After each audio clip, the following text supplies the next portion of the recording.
The name of my story is Drawing Power from My EV.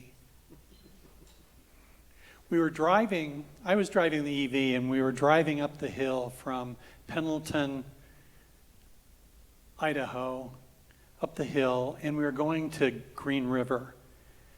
And we had just enough power to make it, or so I thought. And when I looked at the distance to Green River, it was 25 miles. When I looked at the remaining miles on my EV, it was 15. There were no options.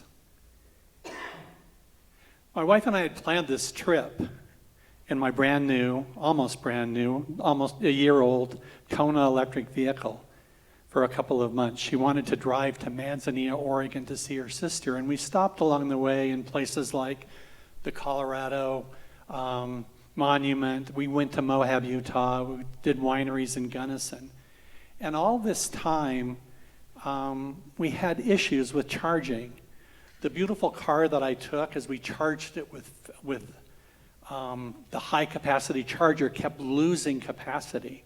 Our normal 80% charge of miles went from 230 down to 170, which means more charging, more stops, and more frustration for my wife, who said, "Why didn't you plan this better?"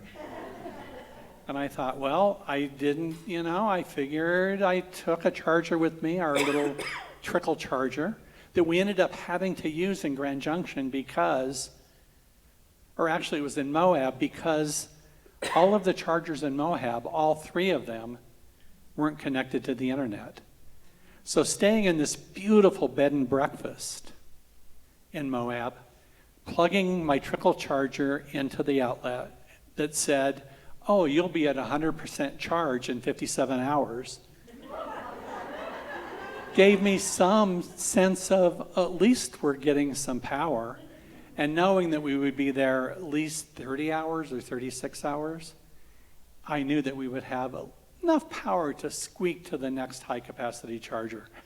The interesting thing about Moab, and part of the magic of this story, is that while we were in the bed and breakfast that was up on a hillside in Moab, there was an amazing, tremendous, incredible thunderstorm that went on for 3 to 4 hours, and downtown Moab flooded.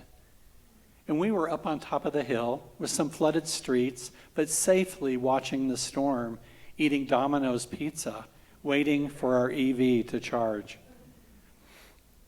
The next interesting event was we were in the area where Twin Falls was, in Shoshone Falls. And we were out of power, and there was supposed to be a high-capacity charging station in the town we were in, Twin Falls. And it turned out to be a Tesla charging station was the only high-powered, high-capacity charging station. And we were down to like 40 miles. We found a mid-capacity charging station that would have taken 3 to 4 hours to charge our car to the place where we could get to the next place we were going, which meant that we had to sit there in the car for 3 or 4 hours. We decided to walk a few blocks to get some breakfast at Neater's, and I had this great idea. Why don't we take a lift to see Shoshone Falls? And when we come back in 2 or 3 hours, we'll have the power we need to get to the next destination.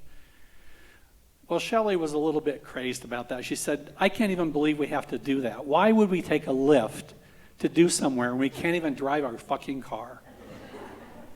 But she relented after about 10 minutes, and we got in this lift with this beautiful, amazing Lyft driver who was full of energy and joy. And we got to Shoshone Falls, and we saw the beautiful falls, the Niagara Falls of the West, and it was great. And we walked around and we hiked, and it was time to go, maybe. And I looked at my phone, and I was going to call a Lyft driver to get back. No internet at Shoshone Falls. A few minutes later, a phone clicked on, and it was a shared internet. I said, "Shelley," do you want to go? I've got internet connection. I can get a lift home. And she said, "No, I'm not ready to go quite yet." So another 15 or 20 minutes later, I opened the phone, and guess what? No internet. No way to call the lift. We had the option of walking 2 miles up to the guardhouse, up to the top of the park to see if maybe there was internet there. When all of a sudden, 2 people walked out of the gift shop. And I said to the man, I said, "Do you have internet? We need to really get a lift home." And he looked at his phone and he said, "Sure, I did." And I gave him $30 for the Lyft ride, and we actually scheduled an Uber. And what happened was that for the next 10 or 15 minutes, no driver picked up the ride. And finally, after talking to these people, they were from Denver.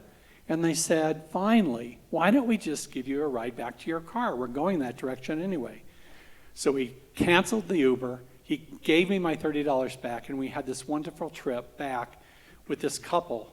He happened to be an ex-FBI agent who was a Native American Indian, had spent the last 16 years working with Native American tribes to work out their disaster plan for the federal government. He was a natural leader, and my passion in life is leadership. That would not have happened had we had a charged car. These kinds of things kept happening over and over and over again. And as I looked at the mileage left, we had 20 miles to go, 25 miles to go when I had 15 miles left on the car. I pulled off at the exit, and I looked around, and a mile up the road, there was a cafe and deli that was part of the Old Oregon Trail. It was 6:30 in the morning because I had insisted to my wife that we had 7 hours of driving, and I wanted to leave at 5 in the morning. And we finally left at 6. And at 6:30, we pulled into this small campsite. The restaurant was closed. It wasn't going to be open for another hour and a half. There were a few trailers there, and I didn't really want to start stealing electricity with my trickle charge, who charged basically 2 miles an hour. We got some power. We had breakfast. We got the car charged with enough miles maybe to make it to Green River. We started, and every mile I was nervous. And finally, we pulled into Green River, and I pulled into Walmart. We got to the charger, and I plugged it into the car, and the charger said we had 1% power. So what does this all mean, drawing power from my EV? I think that the EV was the car that got me into all these situations where beautiful things happened in my life. And now I think that maybe the EV that I was drawing power from was my existential experience. And so I had, I guess, one of the best journeys I've ever had in terms of learning about how to connect with the humanity and learning that I could trust myself to do the right thing and to get what I needed to get done. Thank you.